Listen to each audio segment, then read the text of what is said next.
Hey everybody, this is Jonathan Ogden, and you're listening to the What's Brewing Show. This is Maurice Jones-Drew, and you're listening to the What's Brewing Show. 1, 2, 3, 4, 5, 6, 7, 8,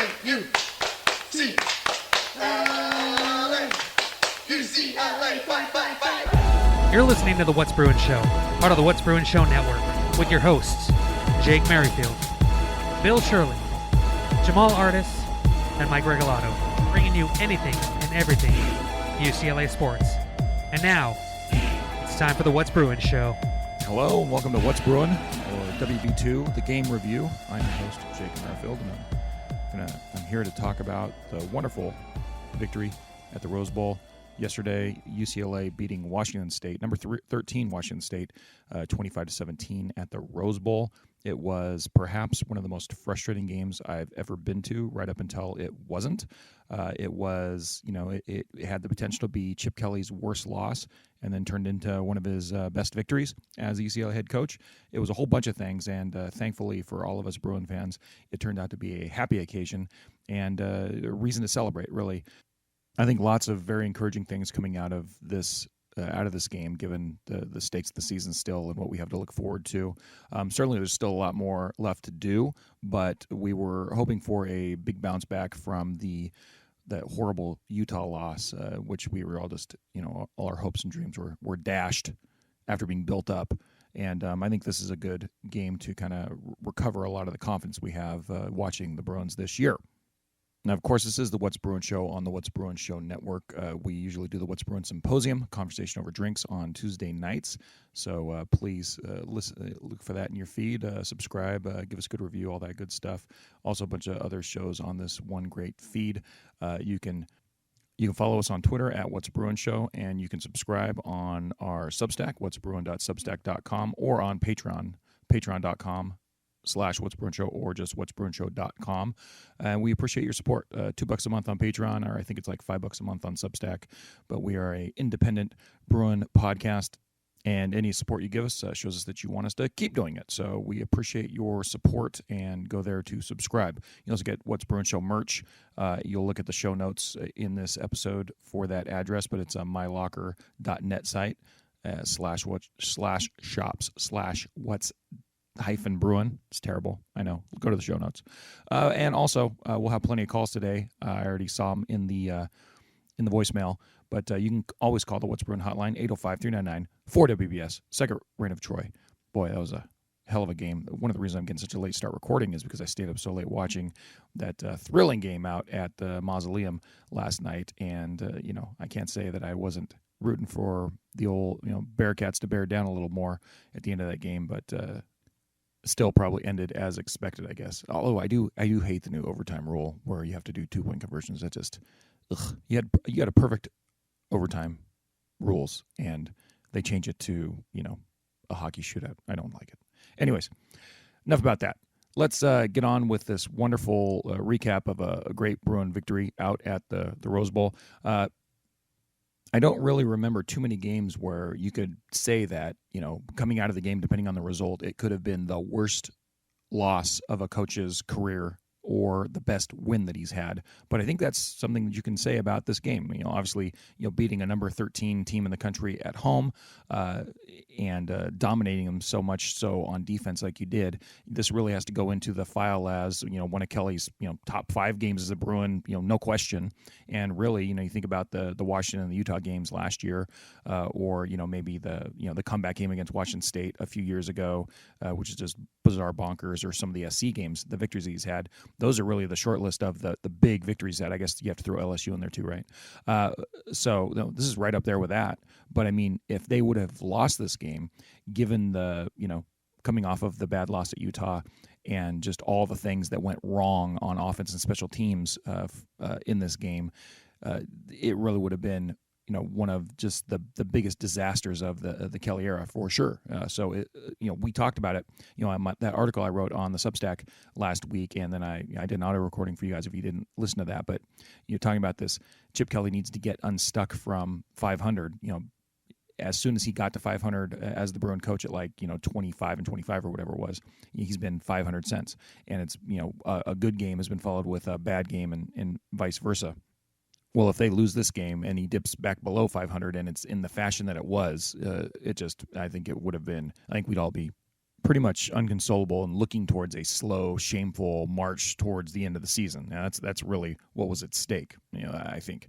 But instead, we get a game in which the Bruin offense just sputters and sputters and sputters until it kind of gets rolling finally, kind of like you're pulling that cord on the lawnmower. And there's positive things going on, but just so many setbacks and shooting yourself in the toe and kicking yourself in the balls and all that stuff. And then finally, it kind of breaks loose at the end a little bit. And meanwhile, the defense is just absolutely suffocating and stifling and playing, one of the best performances we can think of in recent memory, especially given what the opponent had done up to that point. So just such an amazing swing or turn of events. Like I said, at the Rose Bowl, given that it was so hot and given it that, you felt, I'll talk about the crowd in a minute, but there wasn't a big crowd there. And given how hard the Bruin defense, it seemed like they were playing, and just have it to, pretty much almost be a waste would have been just an absolute, travesty, right? The longer the game went on, it seemed like it was a game that Washington State was going to be able to steal, even though they were playing terribly, right? They had 3 turnovers in the first half, I want to say, and they led the game going into the half 10-9 after that pick 6 by Moore. It was just, oh my gosh. Dante Moore, starts the game with another interception. Now, he waited until his third play to throw the interception, and it wasn't a pick 6. He waited until the end of the half for that. So progress? I'm joking, but Moore definitely, I think, they found ways to kind of get him out of his slump from Utah, for sure. And he's still a freshman, a work in progress, but I think he's going to get better from here, obviously. And they kind of survived some of his worst moments, and I think Kelly kind of put him in a bad spot in a few of those things we'll talk about in a minute. But Kelly also adjusted and put him in situations where he was more likely, making it kind of easy for him to make good plays. So I think there certainly was some development there as well. But the Bruin, after absolutely almost giving this game to the Cougars, or just basically just putting it out there and saying, please, Cougars, the Bruin offense, the Bruin special teams, basically saying, please, Cougars, please take this game. You guys are highly ranked. We're excited for you, and we want you to, as our last gift for leaving the Pac-12, please take this victory from us. And luckily the defense was like, no, we're not going to hear that. But after tempting fate for, close to 3 quarters, the Bruin offense finally wakes up. They outscore the Cougs 13-0 in the fourth quarter. The defense continues a day of dominance, and it all's well that ends well, I suppose. Go Bruins! I'm happy that UCLA won. I'm happy that UCLA won. Go Bruins. I was actively rooting for UCLA today, and it makes me feel dirty. All right, so I'm not going to go through this game kind of quarter by quarter, but I am going to document some of the things that made this one of the most frustrating days of the Rose Bowl to start the game and basically through most of the game, just so we can kind of take it all in and then just let it all out and kind of, a little bit of a cathartic experience here. Just acknowledge the hardships and then, move past it, hopefully, to a much more positive attitude, because there were points of this game where we were just sullen and angry and very, very angsty. And part of that was the Bruins doing, part of that was just circumstance, part of that was Wazoo, I guess. But let's just talk about it and then let it go. Okay. First thing, just talking about the day out at the Rose Bowl, right? It was a super hot day. It was announced it's going to be 9,500 degrees, and that certainly did chase some of the fans away. Although still, 35,000 in attendance at the Rose Bowl for the number 13 in the country coming in and a 4-1 Bruin team. I know that the Utah game was a tough loss, but geez, that is just depressing. And I think for the first time in a couple years, there have been mitigating circumstances for how lousy the crowd was at the Rose Bowl to different degrees. But this one, Bruin fans, please, we need to get out to the Rose Bowl for the rest of the home games. But 35,000 at the Rose Bowl for the number 13 in the country, Washington State. I don't care if it was hot and sunny and everything. That's shame. Just shameful. Shame. Shame. it was good to see students out there. They were filling up the student section for a half. As soon as the Bruins went sideways and they go into the halftime 10-9, after the bad Dante Moore pick, they didn't come back. There were no students there in the student section. Now, what did happen is everybody kind of congregated in the shade on the shady side because after halftime it started to get more shady. And I did watch, getting home last night, I watched on the replay how they did point that out on the broadcast, which is kind of funny.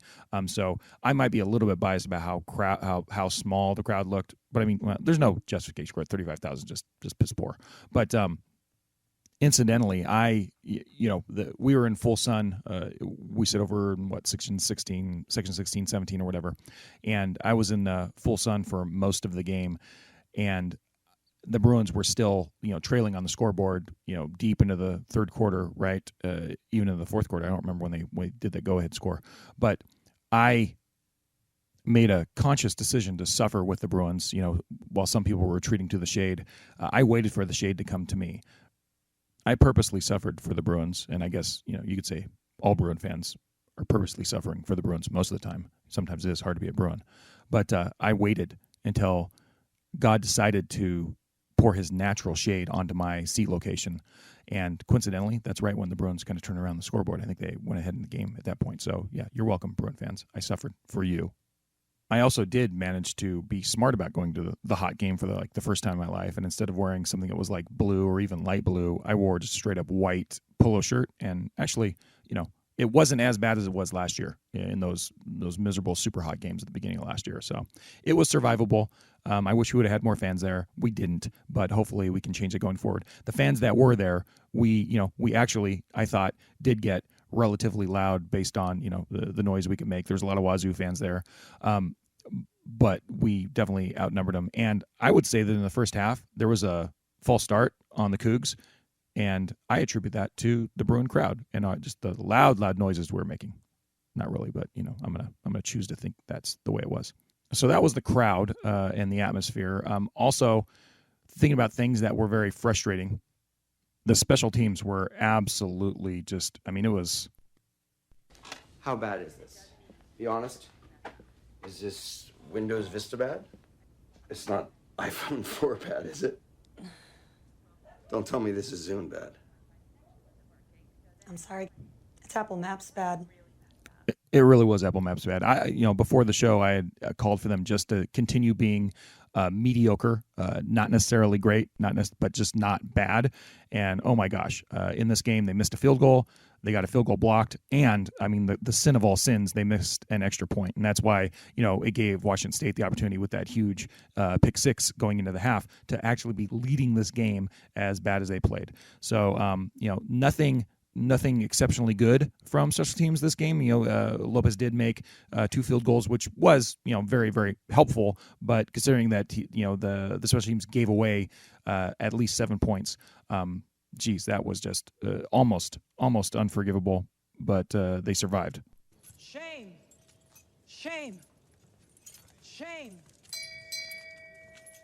They did manage to not give up really any big returns, not really get any big returns either. So, that's still just kind of a wash going through the season so far. But, gosh, we can't have any more special teams disasters like that. That was really, really, really, really, really, really rough. Also, we think about something that we've been harping on lately, a lot of people harp on, the middle 8 of the game. This was one of those ones where, by all accounts, Kelly should have won the middle 8 because they started off by getting a field goal late in the second quarter, and now they're up 9-3 at that point. It was 9-3 at that point, and then they get Washington into a 3-and-out thanks to the wonderful defense, and then they're inside the freaking 5-yard line, inside the 5, and then they throw a pick six. And so that allows Washington State to win. And then they come out in the third quarter. They go into halftime at 10-9, and then they come out in the third quarter, and then they all just trade 3-and-outs for like half a quarter. So that was the middle 8 for you. The Bruins lose that because of the pick six. Washington wins it 3-7, and that was just one of those things that kept this game in such a frustrating posture. It was just, oh man, we were just going into the half when that happened. We're just walking around. We're just like, I can't believe that just happened. And oh my gosh, Chip Kelly's going to get fired, and oh my gosh, we're going to finish this season. It's going to be a 7-5, 6-6 type of season, and it's like there's nowhere to go from here. Like that's how demoralizing that pick six was. Walking around the Rose Bowl, just seeing the fans trying to find shade from the heat, and it really did chase all the students away, because the student section was pretty filled before the half. I mean, during the first half, and it was pretty much empty in the second half. And I really can't attribute to anything other than just the way that half ended. That was just beyond rough. So big time fail for the Bruins there. Your entire life has prepared you to publicly fail. You're just failing to see that right now.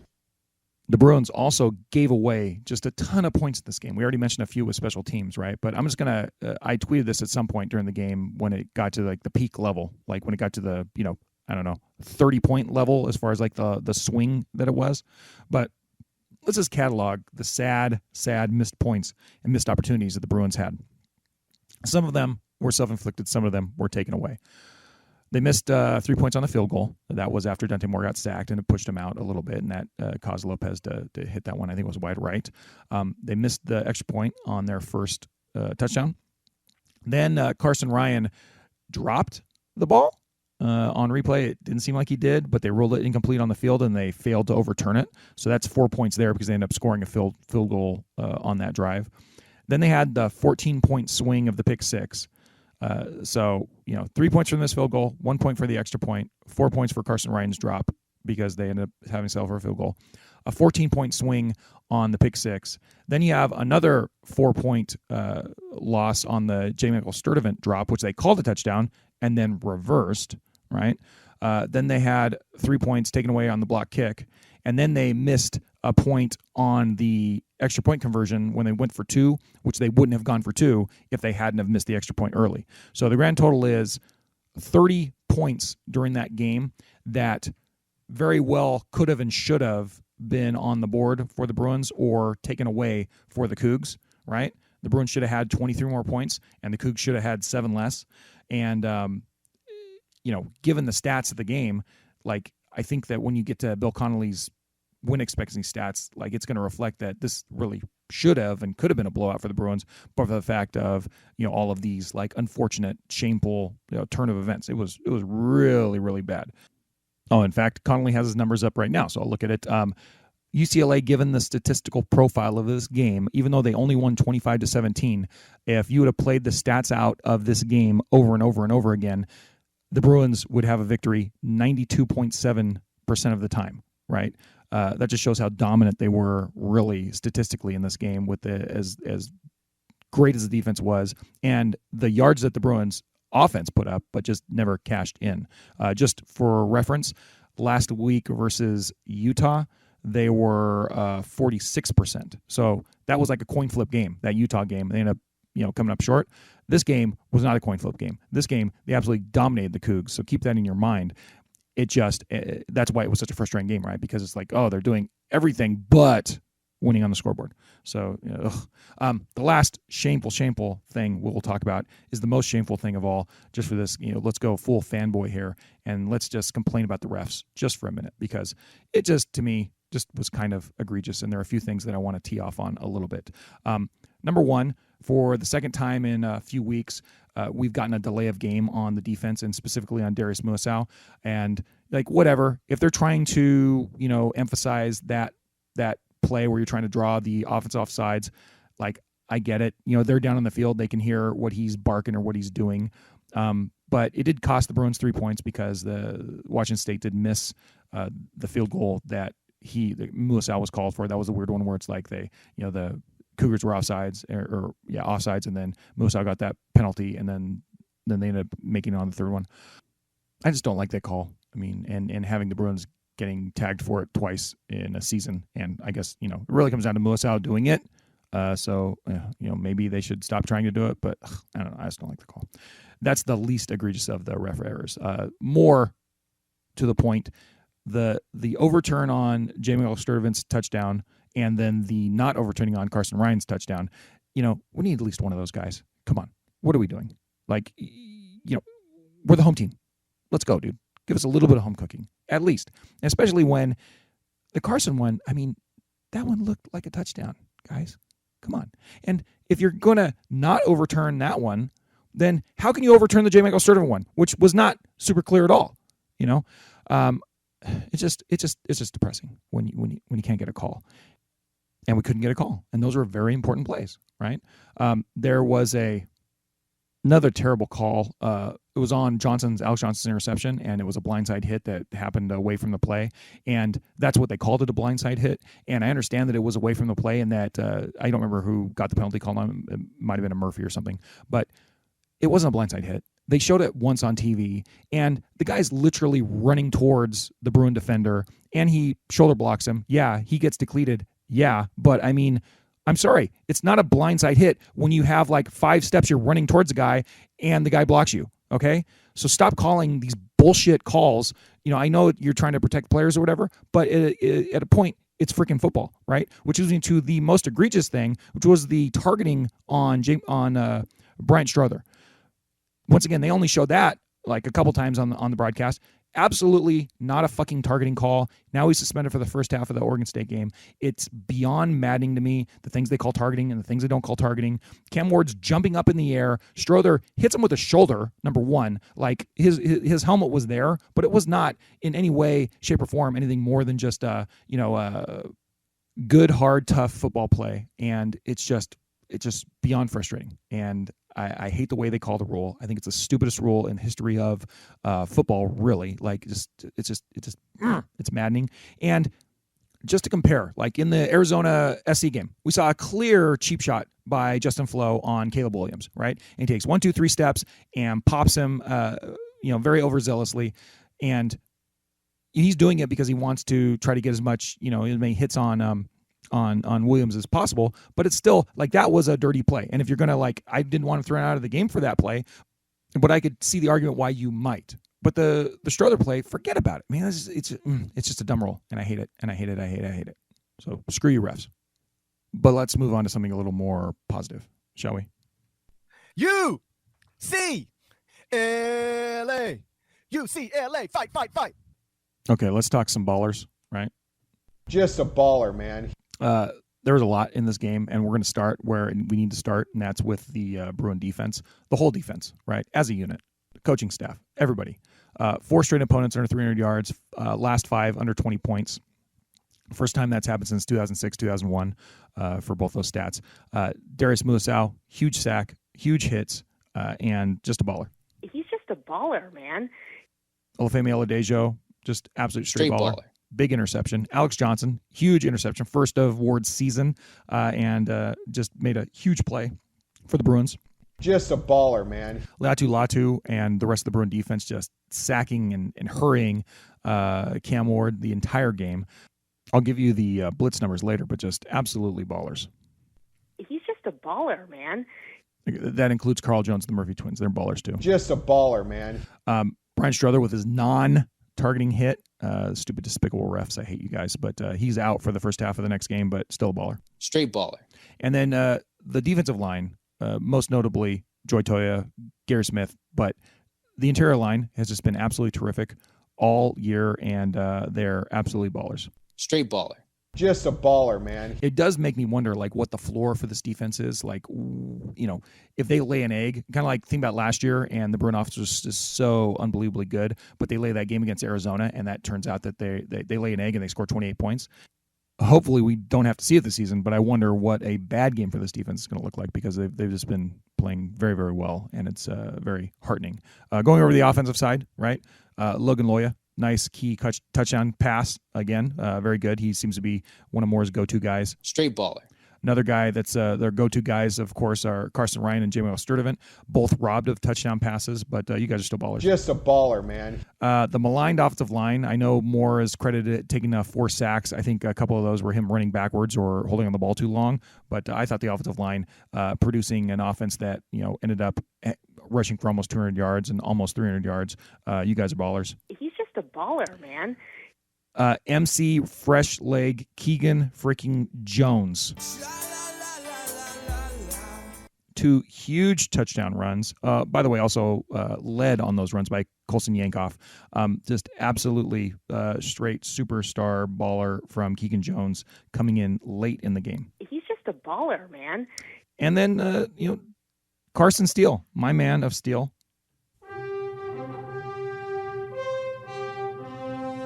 Didn't have any huge runs, but he was always getting 2-3 yards a carry pretty much. I mean, he only got stuffed on like maybe 1 or 2 runs and ends up with 30 carries for 140 yards. Great game from the man of Steel. He's just a baller, man. And finally, Dante Moore, he adjusted, he started off poorly. And as the game went on, he got better and made some huge plays, some huge conversions, ran for a first down. He's not a finished product yet, but still, man, how do you like it?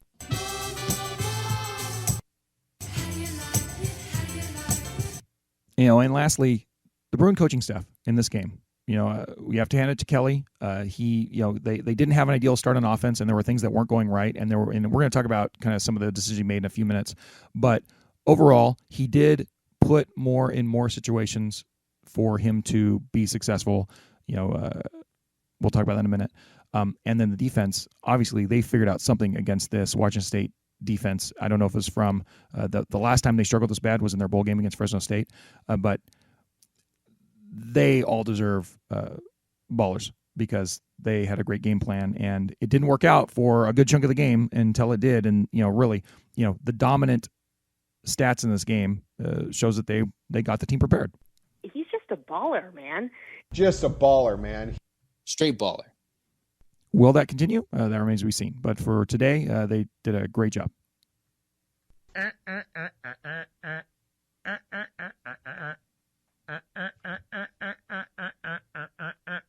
Fight! I do want to spend a couple minutes talking about what the wrinkles were in this game, how they did kind of change the strategy a little bit, and we can talk more about that when we get to the big show on Tuesday. Of course, probably just me and Mike, and then I also want to talk about the Bruins prospects looking forward in the wake of this big win at the Rose Bowl, right? Beating a top 25 team, the Bruins are probably going to be back in the top 25. But before we get to that, the wrinkles for my eye, and I'm sure we're going to get a lot more from Chris Osgood when he starts publishing his post-game article. But number one, the most glaring thing that Kelly did here was kind of making it easier for Moore to be successful, especially as the game went forward, by kind of doing those little rollouts, chopping the field in half, giving him a more limited amount of things that he could do. And I thought it did help out Moore. There were times when he was inaccurate for sure, but there were times when he was really, really good.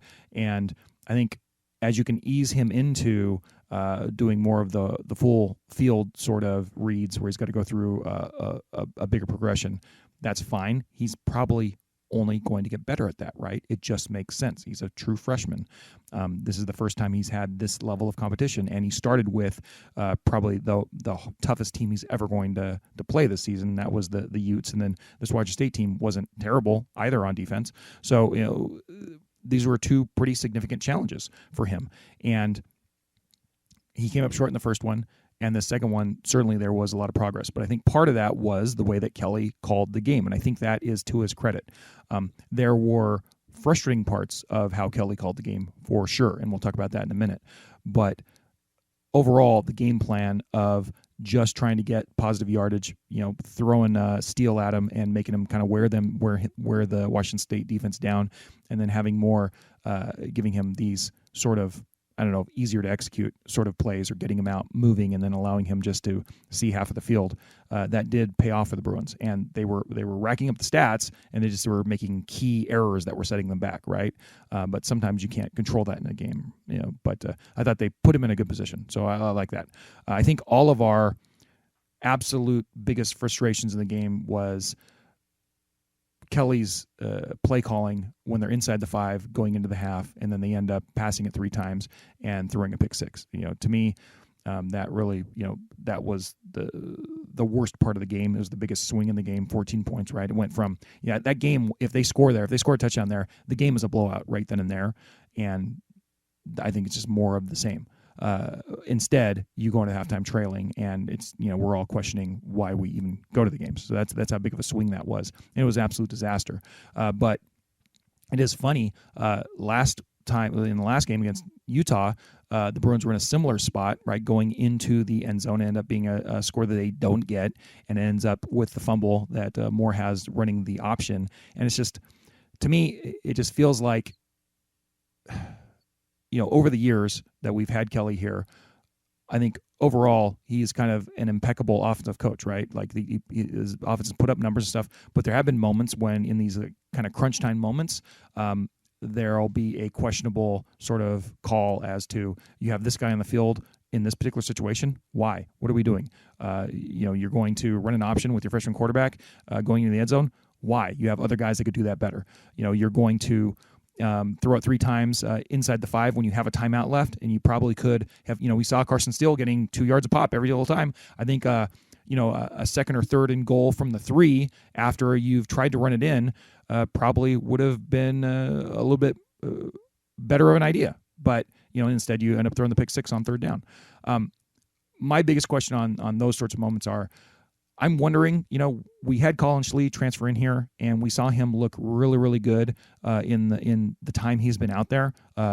Certainly not necessarily throwing the ball, but running the ball. I don't know what Kelly is holding back on with just mixing him in a little bit. I'm thinking back to how Oregon State used what was his name, Jack Coletto, and how they bring him in as kind of a change of pace to just do something a little bit different and to put the defense on its heels and give the defense something else to prepare for. You showed it in the first couple of games. Why aren't you showing it now? I think a run from Schlee inside the 5 going into the half would have been a perfect situation to deploy him. Or, at some point just mixing it in sometime in the game. And you're obviously trying to get multiple dudes involved. And I thought one of the key aspects of winning the game was the wrinkle of putting Keegan Jones and Yankoff in at the end of the game. And by the way, you're trying to get Yankoff a carry towards the end of the game too to try to salt the game away, and you end up getting stuffed, I want to say. But you're putting some of these contributors into the game to try to allow them opportunities to make big plays in kind of limited spots. So why the heck isn't Schlee a part of that, right? I don't think that would be seen as any sort of threat to Dante Moore, right? If we saw Ethan Garbers come in for a series and all of a sudden you're like, raising our eyebrows, the freshman's struggling, here comes Garbers. I don't think you can do that. But I think you absolutely can put in Schlee and just have it be, just another thing you're doing that has nothing to do with the quarterback situation. But I think it might be something that could, be exciting and give him a little bit of juice. So where the heck is it? But thank God they brought Mr. Jones, right? The other thing that they put in for this game that we hadn't seen too much was the little kind of counter pitch they were doing, where it seems like they're going to go to the right and then they end up pitching it to the left, and Carson still got some good action out of that. I think it was successful for, most of the game. I think almost every time they ran it, they got at least 5 or 6 yards out of it, and sometimes a little bit more. So that was a fun little play. And I think they've called it before, obviously. I think Osgood calls it the GF sweep. But that, along with putting Mr. Jones out there to run in those touchdowns,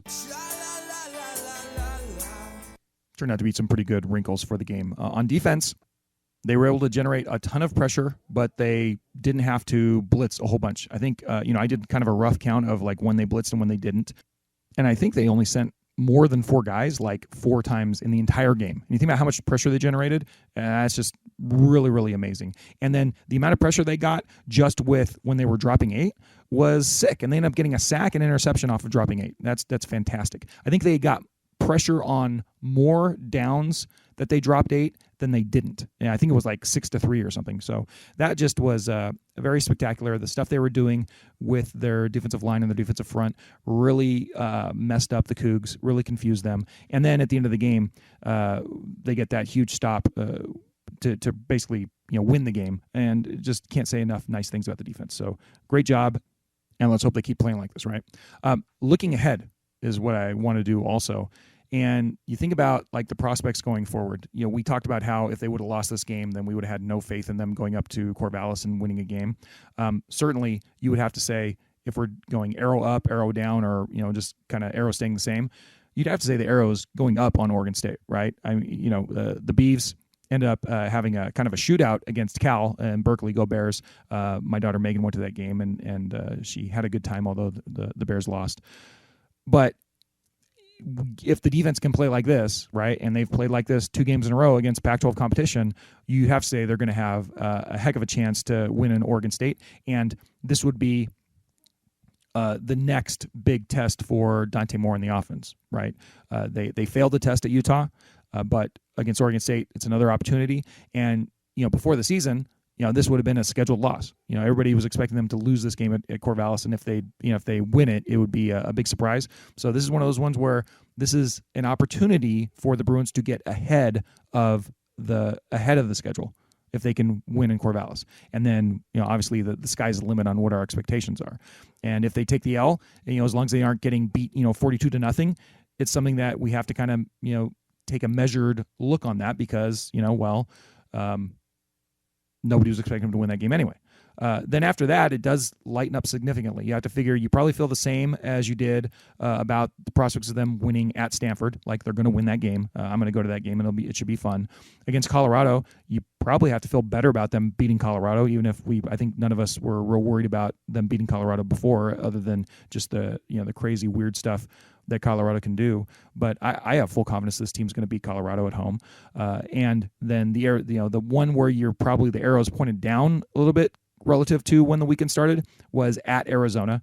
Obviously, that's going to be a huge, tough game, and Arizona gave SC everything they could handle last night and more, and probably should have won that game, but they didn't. But that's obviously going to be a really tough game in the Desert. I think of the games left, right? If you go by what Chalk says, they're going to lose at Oregon State, they're going to lose at SC. That Arizona game, that's really the swing game of the season. As far as I'm concerned, as far as like what expectations are. They have a chance to get ahead of the schedule against Oregon State, and it'll be important for them to stay ahead of the schedule with that game in Tucson, and we'll see how that goes. ASU, I think that they're, probably we think the same about ASU as we did before, right? They're probably going to beat ASU. And then the SC game, how could you be anything but more confident in them going to the Coliseum and giving the Trojans everything they can handle, right? So, and then Cal, I think we're feeling about the same about that game. The Bruins should win that game, but you never know what's going to happen. Go Bears and go Bruins. So I think when you're looking at what the prospects are for the rest of the season, we have to say overall, and coming off a big win at the Rose Bowl, being the number 13, I mean, how could it be anything but the arrow's pointing up? But I mean, the arrow really is pointed up again on where the season prospects are. And so it remains to be seen how they play going down the stretch. But this really was a good one for them to get. What's brewing? News. Breaking news on a weekly basis. News just in. All right, I'm breaking into the show right now because we have a special guest. He's really not a guest; he's a host, but he's kind of almost down to guest-like status. But he is enjoying a wonderful anniversary birthday weekend, a week late up on the. What is that up there? The Ventura County, somewhere in the Ventura County, yeah. Ventura County era. Santa Barbara Light, yeah. Diet Santa Barbara, Diet Santa Barbara. Whatever you want to call it. Yeah, wonderful. Yeah, Mike coined that last week. But Bill, you're on the show right now, and the Bruins had a wonderful victory against Washington State Cougars. It was one of the most frustrating games I've ever been to live in person, right until it wasn't. Yeah. What were your thoughts on the game? It was, defensively amazing. It was great to see UCLA get to the quarterback, change things up with only 3 or 4, linemen, right, at certain points. It was great to see Luatu going ham out there. Yeah. It was great. It was like one of the best defensive, complete games that I've seen in a long time as a Bruin fan, right? There's been others, but man, this was a good one, right? I could come to like maybe 13-9 being another big defensive, huge event. But this was really one of the best. To put a team that was putting over, what was it, close to 500 yards a game, held them to how many points themselves, Jake? How many points did they actually score offensively? Was it 10? I think they scored 10, but really the defense only allowed 7 because 7, yeah. They got the turnover in field goal territory and they gave up nothing. Yeah. So I mean, really, there's 7 you can attribute to the defense, really. So there you go. I mean, it was just an amazing display of defensive prowess. It was cool to see the new defensive coordinator put some things together. It was, he was changing things up at the line. He made it. They kept on calling it the amoeba. I don't know if you like that or not, Jake. I don't know if you like when the the sportscasters called that, but the amoeba defense where they're standing, they're not set, and the sort of confused Cam Ward. Did they actually say amoeba on the broadcast? Oh, they kept, they literally said amoeba. But they didn't give me credit for coining it like 5 years ago? Okay. Exactly, Otherwise, I'm glad they're using it, but I wish I would have got credit. I know. So either way, they were using it, and it was good. It was great to see on that side. On the offensive side, I like to say that we all have to just really have patience, right? Have patience with a freshman quarterback. Everyone was clamoring for him. Hell, like Jake said at one of the earlier podcasts, there was a visible applause when he first got in during the preseason. Everyone was like, yeah, let's get him in. He's the best. And he looked good during the preseason, right? He looked good during the preseason. But when the defense improved and, the strategizing against him improved and, the talent improved, all those different things, you're seeing some of the ups and downs of a freshman quarterback. And it's okay. Like, it's not bad because overall, even through the mistakes that he made, he threw 2 interceptions, one being a pick six, he still came back. It wasn't like he hung his head. It wasn't, you know what I'm saying? Like, it's like that's the best you can ask for. You learn from your mistakes. Is he making the same mistakes twice? No. Is Chip putting him in a better position? I think Chip put him in a better position this week than he did against Utah in terms of rolling him out more, right? I don't know if you saw that. I'm sure you did, Jake. Rolling him out more. His passes were still good. He loved the tight end. I think the refs were a little BS on some of these calls. That's just the homer. I cataloged all of the transgressions by the refs because I thought some of it was like beyond egregious. There was one to the tight end where he got under it. Like, he got under that thing, and they're like, oh, no, the call just stays away. But either way, the point is that, as UCLA fans, we have to go through this. We have to go through the ups and downs. Thank God the defense is playing well. And it's a very frustrating thing when we've said this for years. I wish to God UCLA could put a great defense and a great offense together. If we could have had last year's offense with this year's defense, good God. Yeah. Well, good God. The offense still might be very good. It's, but they're on a kind of a learning curve right now, right? It's on a learning curve. That's what I'm saying. It's okay. It's okay. I mean, this is what you're going to get with the freshman quarterback. We're not going to get perfection. We're going to get the ups and downs. And by the way, you're saying ups and downs, but he still threw for almost 300 yards. He still, ended up, piloting a couple of terrific drives where he made some terrific conversions. He scrambled for a late first down. He got better as the game went on for sure. And he certainly played much better than he did against Utah, obviously against a not as good of a defense. But, there were some things that he did right, and there are things that Kelly's doing to kind of mitigate the problems he can get himself into as well. So, I mean. Exactly. That's what I'm saying. So it's good to see. What I'm saying is be patient with him. There's a learning curve, but he's on the right path. He's learning from his mistakes. Both he and Chip Kelly are learning from their mistakes on how best to help this guy succeed, because from the outside looking in, just body language and results after a mistake, I'm saying he has his head on straight. Does that make sense? Like, he's learning. He's not going to beat himself up over a mistake. He makes a mistake and he's trying to learn from it. That's all you can ask. It really is all you can ask. I completely agree. So there you go. Yeah. Bill, a couple of things from you. Just you may not have heard. I'm sorry, real quick, Jake. Special teams sucks ass. Okay, go ahead. Well, they did for this game, right? I would just ask him not to suck ass, and they were absolutely miserable. And like I said, the offense and the defense, and the offense and the special teams conspired to lose this game for like 2.5 quarters. And then they all turned around and started pulling together, and then, oh, gee whiz, a game that, the game turned out all right, thankfully. But a couple of things about the defense that you may not have heard yet. 4 straight opponents under 300 yards. That's the last time they did that was 2006. That was a good year, right, as far as like that was the 13-9 game, right? There you go. Last 5 opponents under 20 points. The last time that happened was 2001. That's pretty good. And then you mentioned like the pressures and the amoeba defense and all that stuff. Just by my rough eye, I looked at the game last night while I was watching the SC game, and they had roughly 37 pass drops for Washington State, something like that. And they got pressure on over half of them. And on the plays where they dropped 8 and only rushed 3, they had no pressure on 3 of them, pressure on 6 of them, and they got a sack and an interception on those plays as well. That's amazing. It was terrific. It was really, really good. And I'm wondering, last year Washington State had an almost equally miserable game against Fresno State in their bowl game, and I'm wondering, if we went back and looked at that, I wonder if they stole some stuff from that or if they use that as kind of a strategy. But yeah, Ward, hey, why not though? Why not? Why not use that's been effective against that team? I don't care where they got it from. No, it's terrific. But I mean, it really was like just an outstanding performance. So nothing to complain about there. So no, it's good, man. And then as far as more goes, as far as going back to the office, I just have one more real question for you, and that is, where are you at with the running backs at this point? Because my man, Carson Steele, the man of Steel, had a pretty darn good game last night. Ended up with 142 yards. I don't know. Over 4.5 yards per carry, buddy. Yeah. Yeah. He did. He had a really good game. You love your man of Steel, but I'm just he was the heavy lifter by Yeah.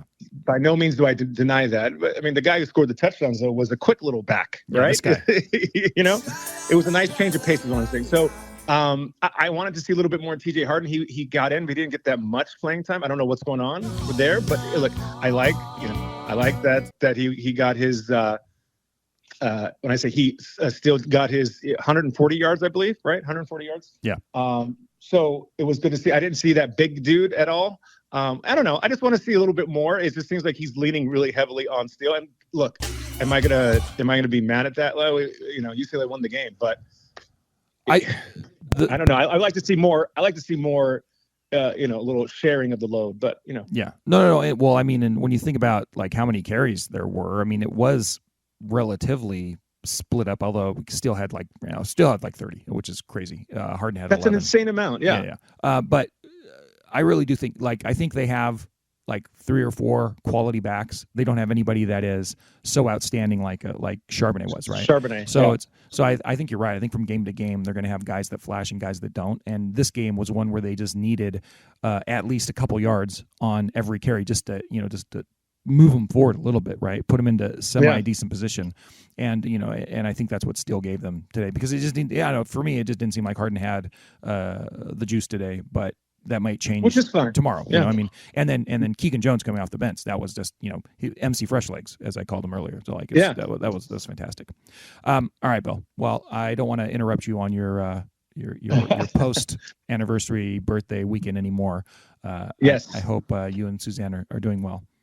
No, and you didn't interrupt, because I'm the one who called you going, where the hell is the podcast, Jake? Because we were about to leave, and I was going to put it in the car on the way to the outlets, because I have to stop by the outlets. Of course, buy yourself some Jordans. It's not going to get up in time for you to get there, probably, unless you wait a while to leave, but it'll be there for you by the afternoon, I'm hoping. So, I'm a little behind schedule. Then, sorry, bud. All right, so I will talk to you later, and then we'll probably see you, I don't know, maybe we'll hook up to watch. What are we doing next weekend to watch the game? It's on the road at Oregon State. We're going to be out of town for a volleyball tournament. We'll be in Seal Beach. I think I have some party to go to too, so it's going to be difficult. All right. Well. Yeah, we'll figure it out. Have fun, and I'll see you later. All right, take care. I'll talk to you soon. Right, bye-bye. Didn't you say in your resume that you did 4 years at UCLA? Yes. Technically, if you consider Bel Air an extension of the campus, which everybody does. All right, well, there's only one thing left for the show today, and I hope you're enjoying this extended post-game edition. I wasn't expecting it to do over an hour, but that's what it's going to end up being. So, subscribe, support the show, spread the word, give us a good review, and thank you for listening to the What's Bruin Show. But it's time to get to your calls. We love your calls on the What's Bruin hotline, 805-399-4WBS, second rated Troy. But let's see what you guys had to say about this great game out of the Rose Bowl. Hey, this is Alex from Inglewood calling for the first time in a couple weeks. Been really busy, so I didn't get to check in. Man, what a game. I mean, this is like the best Chip Kelly game I can remember. I don't know. I feel like this is one of the best against the ranked team. Pretty much dominated them. You look at the stats, we got like over 300 yards more. We did it through running the ball. Even through all the picks and shit we threw and the just disaster of a goal line interception, like somehow they still found a way. I don't know. I feel like we're going to ride. I love riding with Dante because, he's making these mistakes and he threw it right at that guy, which was crazy. But I don't know. I just still like the way he plays the game. He's still, putting his best foot forward. He's still got poise. I don't know. It's just super exciting. And we got some dogs on defense. Like, those guys are just ripping apart this team. 3-man rushes all game, putting on pressure. I've never seen that from a UCLA team. I've never seen that. For years, we would throw 5-6 dudes, and no rush there was no push, nothing. And now you got 3 dudes on the line who can just beat off 6 blockers. It was like 2 of those sacks were 3-on-6. Just unbelievable. So, man, I can't wait till the USC game, honestly. I want to see them against Caleb Williams because, this dude, what's his name? I forgot his name already. Cam Ward. He's very fast. We didn't let him break out. They kept him contained pretty much. There was just a few runs here and there. So, I mean, could they stop Caleb? I don't know. Could they stop some of these other quarterbacks? We'll see. But anyway, go Bruins. Thanks, Alex. No, you talk about how dominating they were in the stats, and like I said, the Conley numbers, 92.7% of the time they win this game. So that's very dominating on the stat profile. And it's been an argument with me and Bill and Mike for the entire run of the What's Bruin show over 10 years, and that is, the blitzing part of it. Early on in the Mora years, Bill and Mike would be like, "Oh, they need to blitz more. They need to blitz more." And I was like, "If you have to blitz, you're screwed. If you can blitz when you want to, you have a really good defense going." And that's exactly what we have here. And it is really a fun defense to watch, and I really do appreciate it. And I'm glad you appreciate it too. So thank you very much for the call and great job. Who's next? Front sevens rule the world. That defense looks sexy, very sexy. Like somebody said in Slack, on the Slack channel, which everybody please need to join the Slack channel. If we had this defense last year, my God, where would we be? Or where would we have gone? But this year is, it's a combination of rookie quarterback along with untested, very tested, but not a good jailed offensive line. Man, I haven't even been drinking yet. But, we didn't get the points we should have had. We should have, as Jake said, and the Slack, we should have had at least 30 points. That's over 30 points in this game. But it is what it is. A win's a win. On to Oregon State. This is Des from Santa Clarita, and go Bruins on a win Saturday. Thank you, Des, once again for calling. No, I appreciate it. And yeah, subscribe to the Patreon, patreon.com/whatsbruinshow or whatsbruinshow.com, or on the Substack, whatsbruin.substack.com, and you will get access to the Slack channel, and you can we can chat during games. That's a lot of fun. We have a lot of good action on there. Hey, this is Des calling again, double dipping. Oh. Tri-tip is ready, so I got to make this quick. Somebody made a comment as I was watching the presser with Chip Kelly, and the comment was, UCLA's defense can beat up on anybody in the Pac-12, including UCLA. Now, how in the hell did, unless everyone else in the quarterback room or the QB room didn't laugh against the defense except for Dante, I mean, one, that says a lot if that's true. Well, if that statement is true. But how in the world did Dante survive that defense in non-hitting sort of situations compared to what's going on now? I mean, the offensive line still, kind of is what it is. But one, our defense is hella good. Area term is hella good. And we're going to ride that all the way to the end. I don't know. I really don't know. I need to drink some more. But anyway, go Bruins.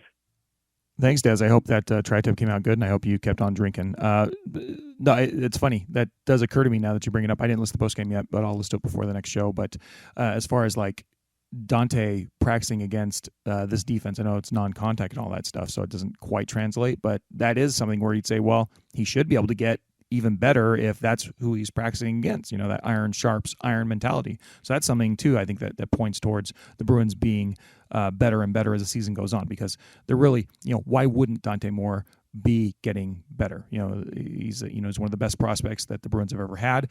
He showed some amazing flashes already, and so we know what he's going to do once he feels comfortable. Think about how he played the non-con, and stepping up in competition is an adjustment he has to make. But to me, there's really no reason to think that he won't be able to make that adjustment, and all it's going to take is time. And if the Bruin defense is there to buy them time and keep them in games while they're kind of effing around and figuring it out, by the time they hit a crescendo, I mean, this is a really good team filled with a bunch of ballers, right?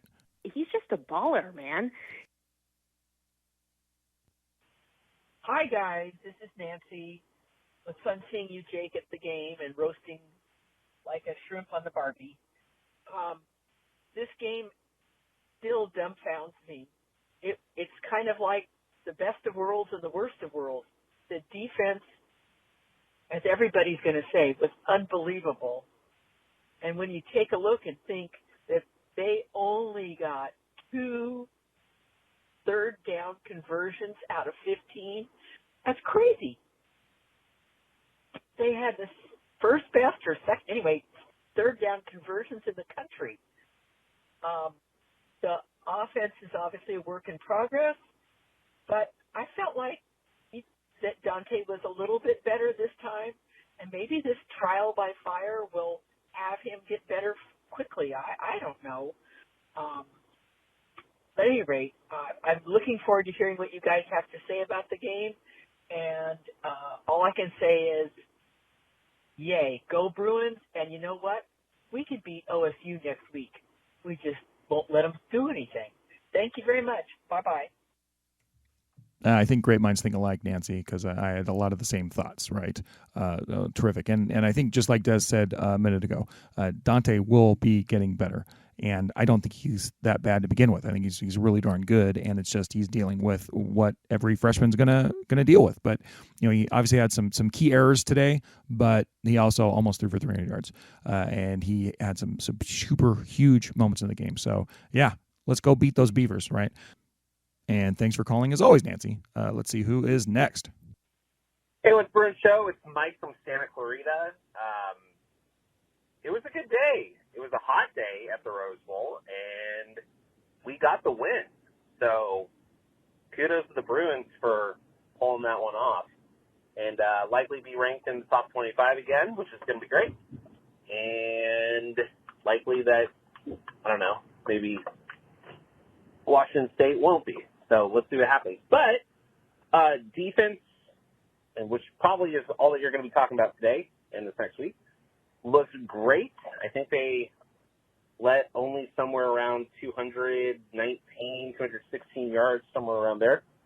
Offense was kind of a tale of two teams. The first half sputtered. Chip really liked going to the well of Spiel, running it to that outside little bounce that they were doing. And passing worked when passing needed to work. So anyway, it was a good day. At the end of the day, we have the win, and glad we got out of there without getting heat stroke. Looking ahead, what are your thoughts on Oregon State, especially with their offense? DJU actually looks pretty good. Depends on the week, but he was pretty good. And that could be a interesting test for RD. Probably nothing more so than Cam Ward was today. But I don't know. Interesting. Defense is going to have another challenge, and offense, depending on how they do against Cal tonight, may have a challenge too. So let's see what happens. But anyway, 4-1 feels good. Go Bruins. Awesome, Mike. Yeah, thanks for the call. And I think the Bruins obviously are going to go back to the top 25. I saw like the CBS had their early top 25 projections, and by the time you're hearing this, like the top 25 is probably out. But they were like, oh yeah, the Bruins will be like 17 and Washington State will be like 16. It's like, I didn't understand that nonsense. But I hope the Cougs are still ranked. I think they're still a good team, and I'm hoping they come back and still look like a good team, so it doesn't make the Bruin victory look less than what it was. Let's hope that the Bruins actually did beat a pretty darn good team, and it wasn't all just smoke and mirrors for the Cougs over those first 4 or 5 games. But they beat some quality opponents, so that's what we can hope for. But I'm looking forward to it. So let's keep it going, and gosh, let's get up to Corvallis and beat those Beefs. I think we got 1 or 2 more calls here. Let's get to them. Hey guys, this is Charles calling from the South Bay. I just wanted to call in to celebrate the win. It was a nail biter, but our defense looked pretty legit, man. I'm happy to see it. We had solid pressure on the quarterback throughout the game, and on the run game as well. We pretty much contained them, even in coverage. Like, our DBs looked solid. So I don't really have a lot to say there. I guess if I have a lot to say, it's that we did really, really well in defense. Like, we played a legit team and played very well against them. Like, better than I expected. So it's awesome. Even scheme wise, did we play 3-4 a couple plays? Like, we really confused the crap out of those guys. Like, I was confused. So it didn't seem like they were able to recover and catch up with what we were doing. It looked amazing. I'm kind of blown away to a certain extent with the way we played on defense. On offense, yes. Is there some room to improve? Obviously. And unfortunately, a lot of that does hinge on our freshman quarterback. He made a lot of mistakes, but statistically, we were very productive. We marched the ball downfield, and then we made some big mistakes, at the end of the half, and then, where else? I can't remember exactly, but, call me a little uneducated right here, but I hear a journalist talking about percentage chances of winning based off productivity. I feel like ours would be high, even though I don't know where that comes from, because I feel like we got a lot of yardage in the game compared to Washington State, but our finishing was not there. We made a lot of mistakes on offense.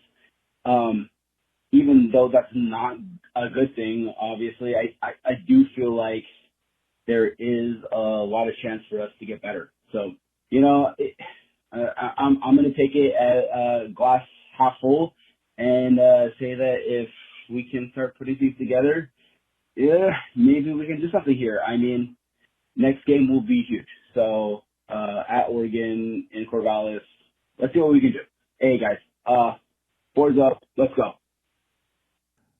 Thanks for calling, Charles from the South Bay. Really appreciate the call, and you guys in the South Bay really know how to live. I was down there last weekend. Unlike us Valley people who choose to live in this heat, I don't understand it. But yeah, man, everything you had to say, I thought was right on point. The defense, they just kept them off balance. They had a good plan going up there, and an offense that played very well didn't play very well in the Cougs. So, and you're right. We've said it a million times already today. The offense is going to get better. So if the defense can keep playing well and the offense can come along, hopefully the sky's the limit for the Bruins this year. And we've been waiting a while, but it's nice, hopefully, to have something that we can be proud of and celebrate together as Bruin fans. So we'll be back with you on Tuesday night. If you have anything else for the show, call it 805-399-4WBS, Second Arena Troy. It'll likely be me and Mike. Jamaal wants to come on for Pac-12 talk, hopefully to redeem himself, so the Godfather doesn't have to correct him again. But we're all friends here. But until next time, Bruins end this with this wonderful victory at the Rose Bowl over Washington State. Enjoy it for a week, much better than a double week, bye-week loss. This is much better than that. So until next time, go Bruins. Good evening. Smoke 'em if you got 'em. That was the What's Bruin Show. Try us tomorrow. Same bat time, same bat channel. It's gotta be in or out, Mom. In or out. Well, I need the door closed. Thank you for your cooperation. Dude, brah, we play some ball on the West Coast. The final word is boob.